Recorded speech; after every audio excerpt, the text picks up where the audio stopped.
شیاره که بگو خدا چرا زنجیر میزنی؟ میگه عشق از گپ نزن، کشم که دست حسین، از خود به خود هستم زنجیر میزنم. یا حسین برادر خوار است، پیر و شیعه اردوش برادر خوار است. ایده که بگو چرا مستی میکنی؟ میگه نگو که وجد آمده است. هو در طول عمرتون ملا شما را خورد، در طول عمرتون چورتون کردن. میگه ما مردم با ملا اسقاط نده، بخیجم شو پشت چپرجک. میگه این ملا شاید بی مذهب باشه، اسقاط قبول نداره. حفاظت مال یتیم در سر عالم واجب است. پدری که میموره از خود ورثه صغار ترک میکنه، ورثه صغار بچهای خرد و ریزه ترک میکنه، با ملا حرام است که در پشت چپرکت پدرش کمر خود بزنه بیار اسقاط بیار. او ملا نگی، او ملا بخی یتیم داره، بخی گم شو. مال یتیم خورده رای هستی به عنوان اسقاطی، اسقاط به تو کی کشی؟ اسقاط کی جور که به تو؟ آیا از یتیم تو پرسون کردی که اجازه از مالت بخورم؟ پدر خمرد پیسه به یتیمه کرده با تعلق گرفته. او ملایی که به خاطر شکم خود در مسجدهای کابل ملا شده است، او خود ملا نیست. قواره از او قواره ملا، خود قواره ملا جور کرده است، در واقع او شیطان است. اگر شیطان نباشه در بر گوشش خلاف شریعت کار انجام میشه، او ساکت بمونه. ان الحمد لله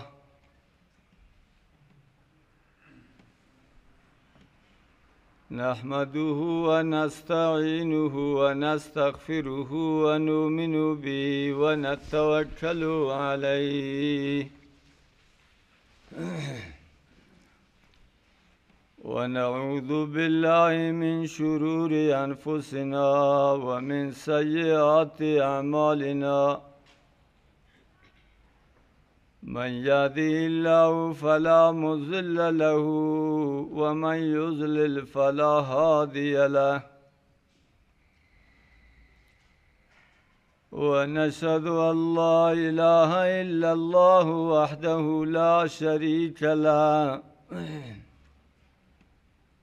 لا شريك له ولا مثل له ولا مثيل له ولا مثال له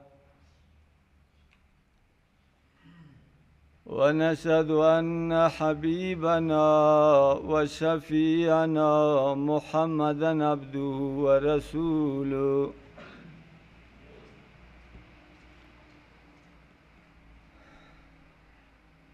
أما بعد فأعوذ بالله من الشيطان الرجيم. بسم الله الرحمن الرحيم. وإذ قال موسى لفتاه لا أبرح حتى أبلغ مجمع البحرين أو أمضي حقبا.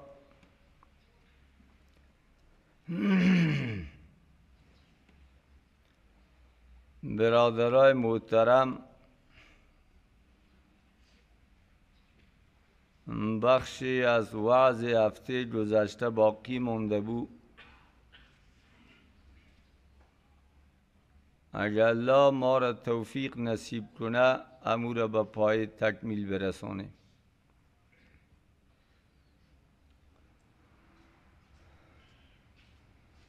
برادرای گرامی،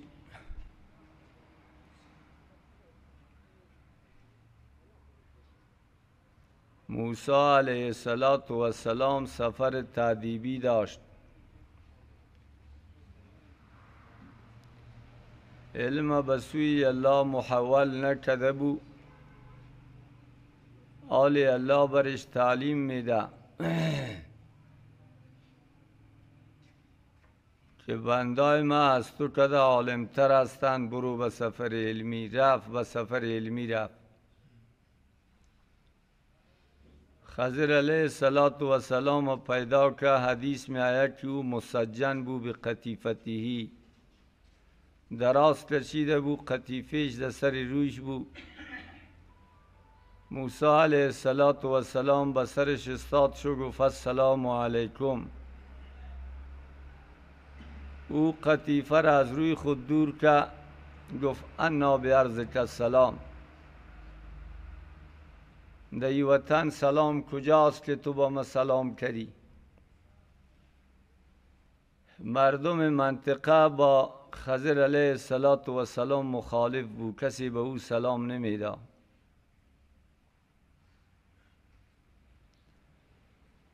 پیغمبرای الله از طرف مردم استقبال نشدین، از طرف مردم مورد تاخت و تاس قرار گرفتین الا ماشاء الله. به خاطری که با پیغمبر چیزی نمی باشه که او خوشایند باشه به مردم.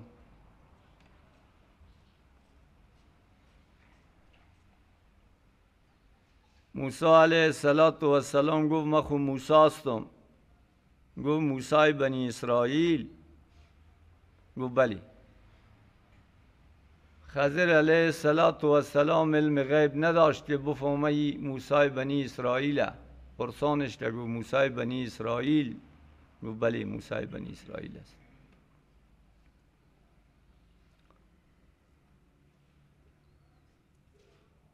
خضر علیه السلام درخواستای تعلیمی از او را قبول کرد. گفت مشروط تو را با خود میمونم که کاری را که من میکنم تو پرسان نکنی.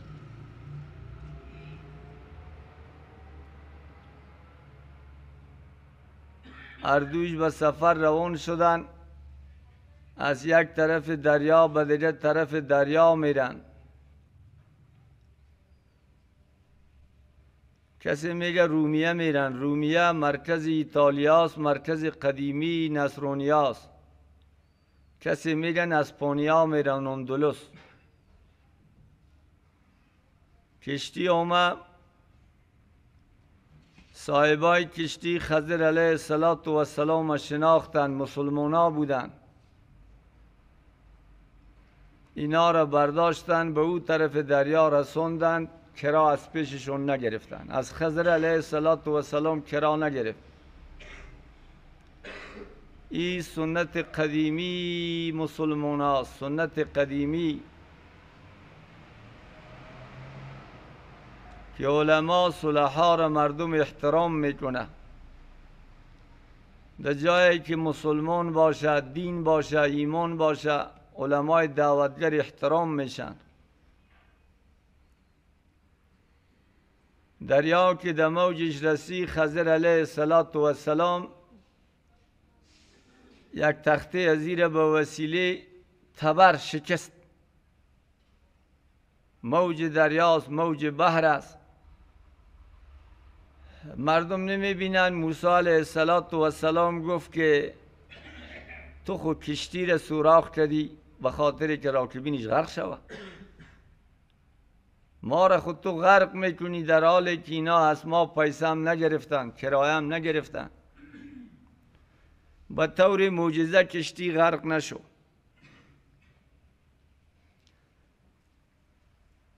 خضر علیه السلام گفت که من خب به تو گفته بودم که از ما چیزی پرسان نکنی. موسی علیه السلام متوجه شد که بله ای خو شرط سر ما مونده بود. گفت خیر فراموش کردم. از کشتی پایین شدن، رفتن در یک قریه. یک نوجوان یافتن. خضر علیه السلام کلیش گرفت در دیوال زد. بعد از او خواندش کار در کشی کلیش جدا کرد. موسی علیه السلام تماشا داره. گفت قتلت نفسا زکیتا بغیر نفس؟ گفت چرا یک انسان بیگناه را کشتی؟ ما خود ندیده بودیم که این گناه بکنه. خضر علیه السلام گفت مگر ما به تو نگفته بودم که اعتراض نکنی؟ موسی علیه السلام فهمید که از ما اشتباه شد. گفت اگر سوال سومی کردم مرا با خود نمون. موسی علیه السلام اعتراض میکنه و حقش است که اعتراض کنه، حقش است.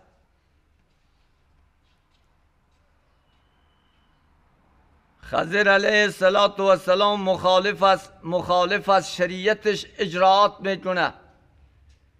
برای پیغمبری اجازت نیست که در حضورش کسی خلاف شرع اجراعات کنه، عمل کنه و تماشا کنه. با او خود تقریر پیغمبر میشه. تقریر پیغمبر خود سنته. کار نامشروع در حضور پیغمبر صورت بگیره، پیغمبر او را تماشا کنه و چیز نگویه، او سنت میشه، او شریعت جور میشه. موسی علیه السلام مکلف بود که اعتراض کنه. خب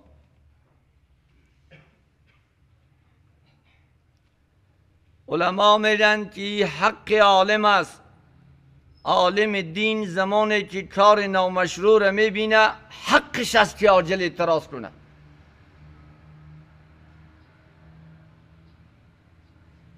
اگرچه او کار در واقع و در نفس الامر حق بوده باشه، ولی عالم مکلف است که اعتراض کنه.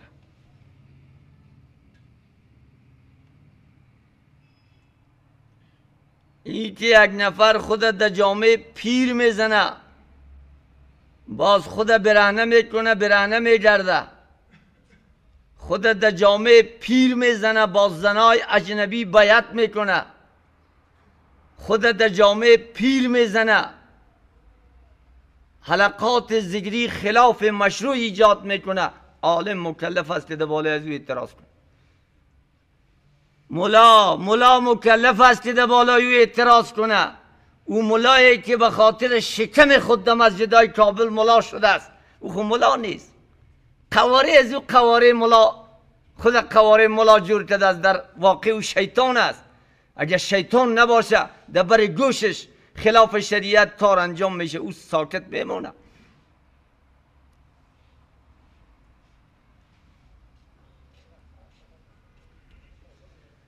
یک قماندونک بود، پیر شده بود، حالی هم زنده است. او به من میگفت که صوفی و ملا از وقت جور نومدین. گپا ببین، گپا جور نومدین. تو کیستی که ما با تو جور بیاییم؟ خب ما آمر هستم، تو مامور هستی، هرچی که من میگم امو تو بکو دیگه. تو چیستی که تو با ما از موافقت خودت با ملا گپ میزنی؟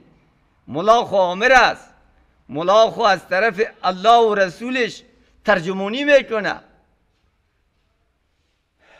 اطیعوا الله و اطیعوا الرسول و اولو الامر منکم، از علمای خود اطاعت کنی. از خدا و رسولش به شما سخن میدن، اطاعت اونا واجب است. لازم است با عالم که این اعتراض کنه.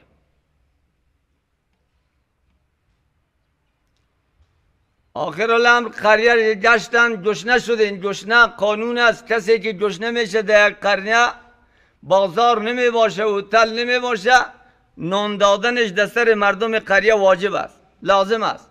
مردم قریه باید تو نان بده.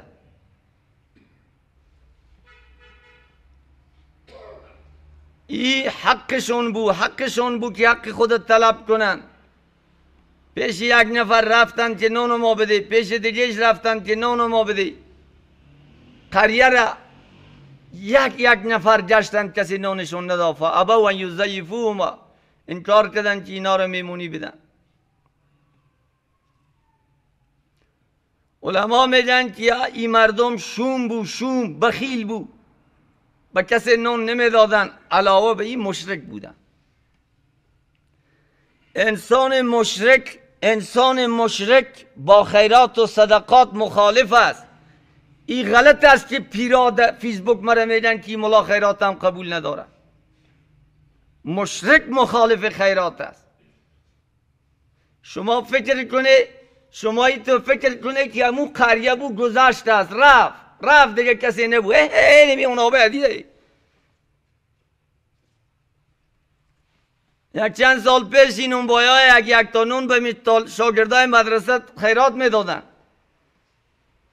امی موی سفید صاحب که اینجا هست یا نه، یا پسک میکنه از خجالت، گیال در مسجد نمیایم. پس در سرت نون بای میرفتن که یار نون ندی. ای تو کافر حالی هم دی اونا بست، امی تو مشرک حالی هم دی اونا بست. تو میگوی مشرک در قریه خضر علیه السلام بود، خضر علیه السلام و موسی علیه السلام نون نداده بودن. نه مشرک. اگر نیست بری از نون بای پرسون کنی، بگو چند دفعه اومد پیشت که نون ندی. کلیت همی تو گوش میکنی که این قصه میکنه، این قصه نمیکنم، از موجود گپ میزنم برد. مشرک خود کم نیست. نده نان نده، نده نان که بشکنه، گم شوه، خودش گم شوه و شاگرداش گم شوه. با خضر علیه السلام این مردم مخالف بود. خضر پیغمبر است، دعوت میکنه مردم به سوی الله. این مردم مشرک بود، گو به این نان ندی. سابق صحابی میگفتن، حالا میگن وابی، نان نده به وابی. این عادت مستمره مشرکین است. ولا یحض علی طعام المسکین، تیز نمیکنه مردم به طعام مسکین، به طعام مسکین تیز نمیکنه، نمیگه به مسکینان نان بدی. بار بار به شما گفتم، بار بار به شما گفتم، او مردم او میفهمی مرد نیم پرچه نان نمیشه که شما به یک مسافر یا طالب العلم بدی. با خضر علیه السلام کسی نان ندا. میفهمیدن که دعوتگر اسی پیغمبر است، به دعوتگر کسی نان نمیده. شما چی میفهمید؟ من میفهمم، من میفهمم. رفتن یک دیوال قریب است که بیفته، از همین مردمی که ایره نان ندادین. موسی علیه السلام ایره خراب کرد، تعدابش صاف کرد. موسی علیه السلام گفت او بیار گل بیار که دیوال کنیم. موسی علیه السلام گفت همین مردم خوب ما و شما نان ندادن، اگه از همین کمی اجرت میگرفتی، اجرت یا دیوال بندی را که یاد داشتی، خب پیسه میگرفتی نان میخریدی. گفت نگفته بودم ات اعتراض نکنی، برو دیگه آزا فراقم بینی و بینه حرکت. کشتی را که خراب کردم، گفت کشتی از مساکین موحد بود، مساکین مسلمان. فقط داراییشون همون یک کشتی که سالم بود که دمو کار و بار میکردن، خوراک قوت و لایموت روزمرهشون میشو. پیش رویشون پادشاه بود ظالم، هر کشتی را که سالم میبود به بیگاری میگرفت. بیگاری برای یک ماه دو ماه بیگاری میگرفتش. اگه یک ماه دو ماه ایره بیگاری میگرفت، مساکین رزقشون قطع شده بود. حفاظت مال مساکین از دست جبارین و ظلمه واجب است، در بالای پیغمبر واجب است، در بالای هر مسلمان واجب است. موسی علیه السلام گفت قناعت کردم، فهمیدم ماله. گفت او بچه را که کشتم، گفت او مرزده کافر بود، مرزده. ای تو کافر و طاغی و قاطی و طریق بود که اگه ما او را نمی کشتم پدر و مادر خود کافر میکرد. در اثر محبت پدر و مادرش یک پسر داشت، یک پسر، میرفتن به دینش کافر میشدن و طاغی میشدن، در حالی که پدر و مادرش مسلمان بود. ما ای را کشتم، با حکم خدا کشتم، پروردگار ما را بکشش، دیوزی مبریزی یا خیرتر، اولاد صالحتر میدم. او دیوار که جور کردم، او دیوار از دو تا یتیم بچه است. پدری از اینا آدم صالح بود، مؤمن بود، موحد بود. در بین این قریه مشرک است، در بین این قریه پدری از یا مسلمان بود، دو تا یتیمکایش مونده است. خزانه پدرشون در زیر این دیوار است. این دیوار اگه میفتا، مردم مشرک ستمگر ظالم دارایی از اینا را به غارت میبرد. ما دیواری از این ساختم، اعمار کردم تا این بچه ها جوان شوند، بابر خود خونه میسازن، این دیوار خود خراب میکنن، تعداد میکنن، تعداد خود که کندن پیسه داده خود میافن. حفاظت مال یتیم سر پیغمبر واجبه. موسی علیه السلام گفت قناعت کردم، یه آل فهمیدم. حفاظت مال یتیم در سر عالم واجب است. پدری که میموره از خود ورثه صغار ترک میکنه، ورثه صغار، بچهای خرد و ریزه ترک میکنه. با ملا حرام است که در پشت چپرکت پدرش کمر خود بزنه بیار اسقاط بیار. او ملا نگی، او ملا بخیر یتیم داره، بخیر گم شو. مال یتیم خورده رای هستی به عنوان اسقاطی، اسقاط به تو کی کشی؟ اسقاط کی جور که به تو؟ آیا از یتیم تو پرسون کرده که اجازه از مالت بخورم؟ پدر خمرد پیسه به یتیمه کرده با تعلق گرفته. ده میگه ما یک دورهش میکنیم با 1000 3000 میشه. خب مولا صاحب هم 2000 دیگه شم 1000 ما رو پس بده، هم 2000 که زیاد میشه به تو باشه. برو مولا صاحب بخی، هم زیادیش به تو. در طول عمرتون ملا شما را خورد، در طول عمرتون چورتون کردن. من میگم ما مردم با ملا اسقاط نده، بخیجم شاید پشت چپرجک میگه این ملا شاید بی مذهب باشه، اسقاط قبول نداره. بازم همون ملا را هم نون میده، هم شوروا میده، هم خدمتش میکنه، هم دمرش تیارسته از در بخواهد نوکری تیز جرار ببرکش باشه و خدمت انتظار. ببرک باره در خدمت ملا انتظار هستی، در خدمت ملا بدتی. این مسئله هست. خلاص شو مسلمونا. در اینجا یک گروه اونها میگن که علاوه از رای انبیاء علیهم السلام رای دیگه وجود داره که انسان به خدا میرسونه، مثل که خضر علیه السلام خبر داشت، موسی خبر نداشت. او را علم حال میگه، او را علم باطن میگه، او را علم حقیقت گفته میشه، او را کشف گفته میشه. ملا علم قال یاد داره، ملا علم ورق یاد داره، ملا علم ظاهر یاد داره. علم پیغمبرها علم ظاهر است. یک علم دیگه است که علم باطن است، از اون طریق انسان به خدا میرسه. اینی نظریه زندیقاست. نظریه زندیقاست که پیرا و آقا و حضرتا و ایشونا در منطقه مسلمان ها ایره ترویج میکنه. هر آقا صاحب جسه که نظرش همیه. این عقیده مردم زندیق صوفیای زندیق عقیده را در بین مسلمان ها مروج کردین. خضر علیه السلام کاری را که کرده بود در ظاهر مخالف شریعت موسی علیه السلام کرده بود. در ظاهر در واقع و نفس الامر مطابق حکم شرعی بود. از این جهت زمانی که به موسی علیه السلام تشریع داد، موسی علیه السلام قناعت کرد. بالکل قناعتون برآورده شد.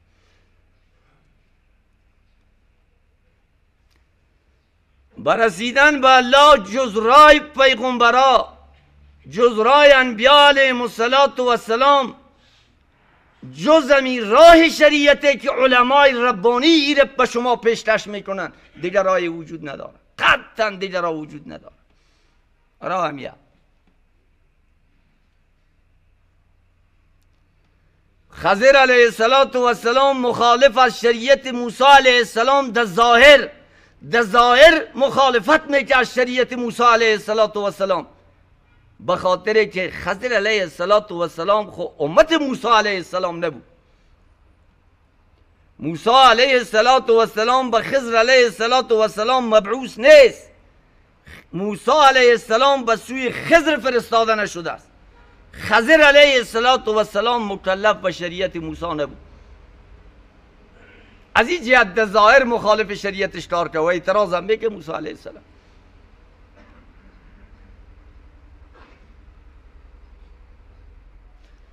ولی در این زمان هیچ کسی عالم، صوفی، شیخ، ملک، حضرت ایشان حق نداره که از شریعت رسول الله صلی الله علیه و سلم، همین شریعتی که ما و شما به او قرار داریم، تخطی کنه. به اندازه سر ناخون تخطی کردنش حرام است. حرام. به خاطر که پیغمبر ما با انس و جن فرستاده شده است.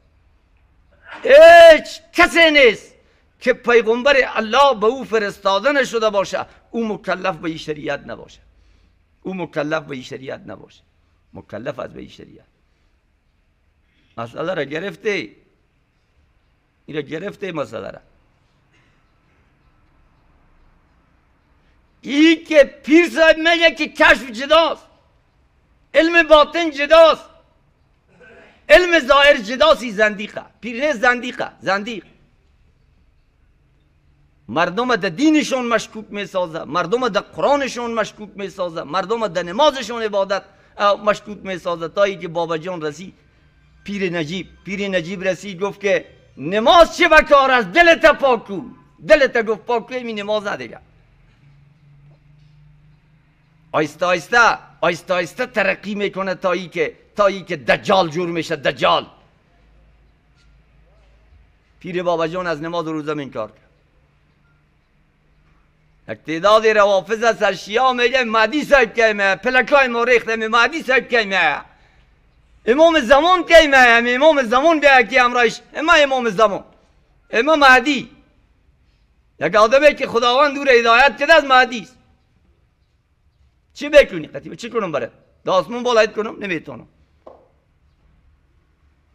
زمین برات سوراخ کنم؟ نمیتونم. مهدی هم نمیتونه زمین سوراخ کنه. پیغمبر الله هم نمیتونه زمین سوراخ کنه. پیغمبر الله هم زینه پایین نداشت که بالا کنه مردم از آسمان. میایا با تحقیق براتون کدوم روز میکنم انشالله. وإن كان كبر عليك إعراضهم فإن استطعت أن تبتغي في الأرض نفقا أو سلما في السماء فتأتيهم به. اگه بسیار سر تو مشکل تموم میشه، مشکل با مشکل برمیخوری که چرا این مردم مسلمان نمیشه. و میگفتن چشمه زار بساز مکه مکرمه را، زینه را ببند آسمون، پایه بالا شو که ما طرفت نظر کنیم. ادوجا با ما از طرف الله دعوتنامه بیا. گفت اگه توان داری خود زمین سوراخ تو چشمه بیا. توان داری، توان ببند زینه ببند آسمون برای که یا مسلمان شود. خود توان که نداری صبر کن دیگه. کسی توان نداره.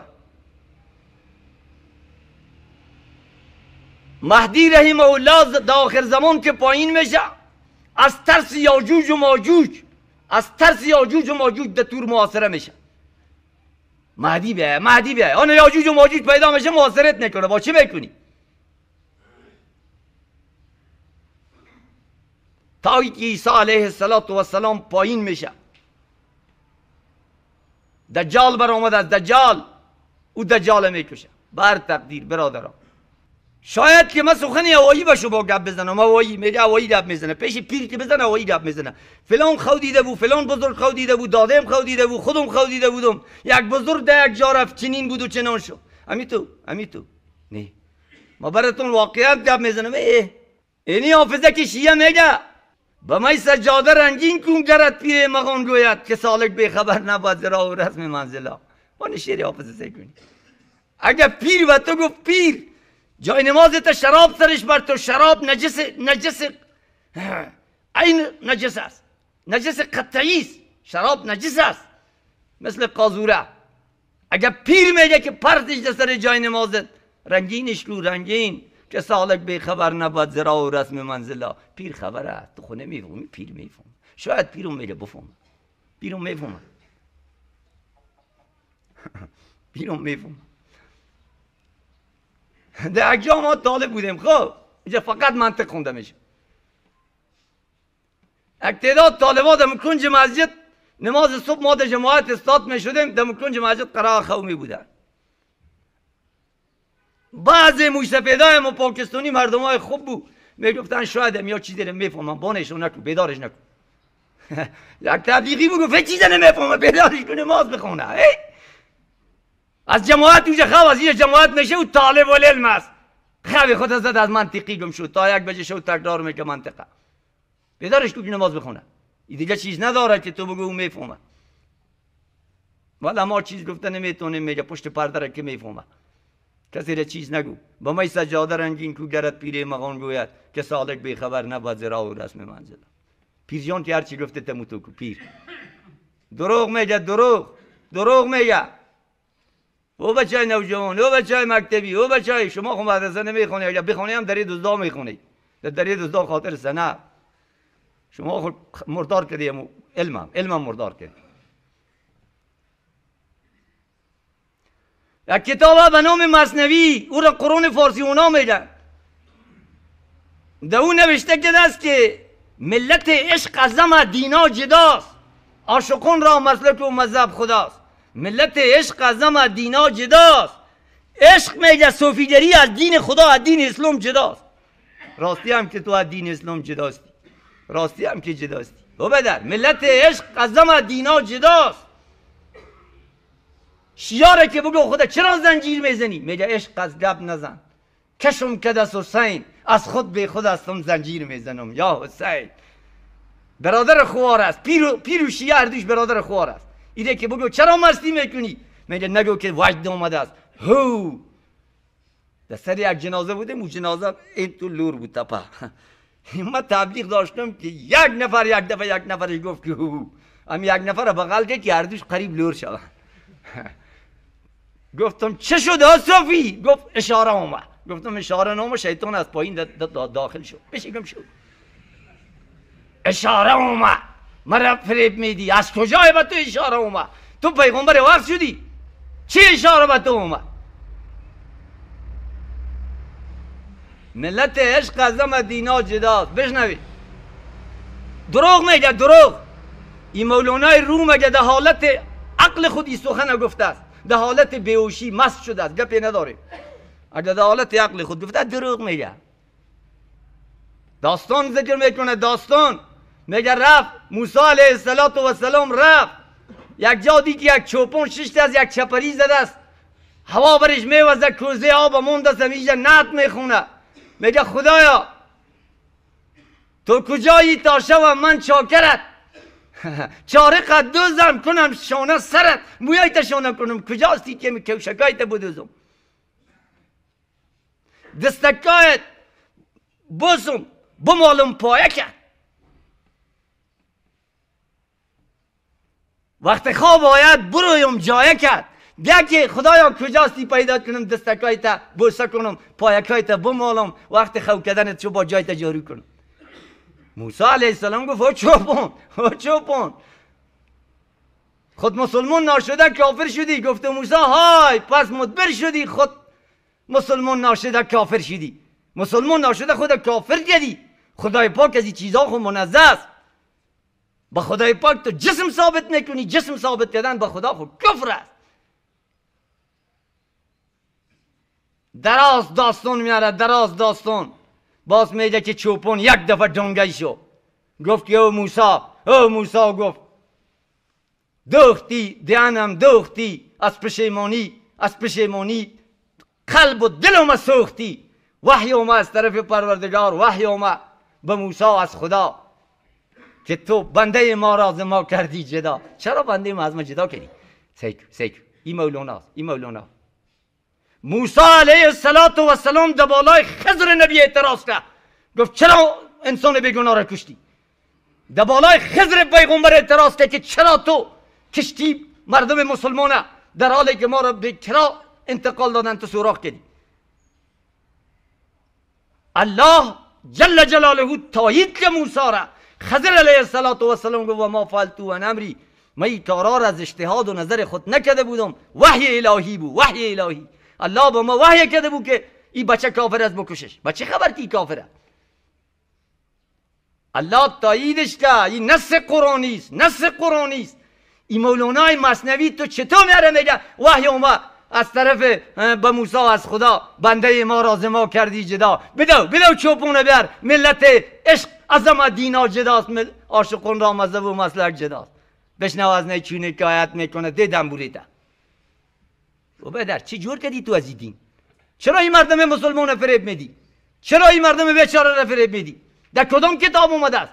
در کدام روایت صحیح اومده است که موسی علیه السلام پیش این چوپان رفت این چوپونی گپا را بزد؟ دروغ جور کرده، دروغ مثنوی. میگه با مولانای بزرگ گپ زد. مولانای بزرگ یا اعتراض مردمای کودن است، اعتراضای طلبت العلم مبتدی خو. به خاطر که ما در طول 24 ساعت کمتر از 10 ساعتش با کش و کوب هستیم. با شافعی صاحب، با امام مالک صاحب، با امام احمد صاحب، با شعبی صاحب، با شعبه صاحب، با حسن ابن صالح و امثالش، با بزرگا. حتی در بس اوقات در کشمکش هستیم با امام ابو حنیفه رحمه الله. این میگه مولانا را گفتی. ما خو حق داریم که اعتراض کنیم در سر مردم. کسی که پای خود کج بونه از شریعت ما سرش اعتراض میکنه. با مسلمانان داستانای دروغ، داستانای فریبنده، داستانایی که مسلمانان را در دینشون مشکوک بسازه، این قابل قبول نیست. علما در این اعتراض میکنن.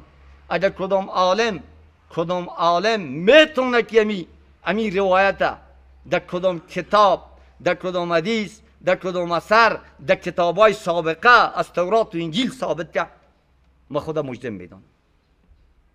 خاص میخونیم مثنوی را و خوشتبی میخونیم. خب خوشتبی به خاطری که یکم تفکر جگرخون که شده مرده که مرد با یکم شبای مرده میگیم بیاری مزنوی بخونیم در این قصه است خنده‌آور آدم میخندونه به این اعتماد نکنی و آخر دعوانا ان الحمدلله رب العالمین سنت بخونی.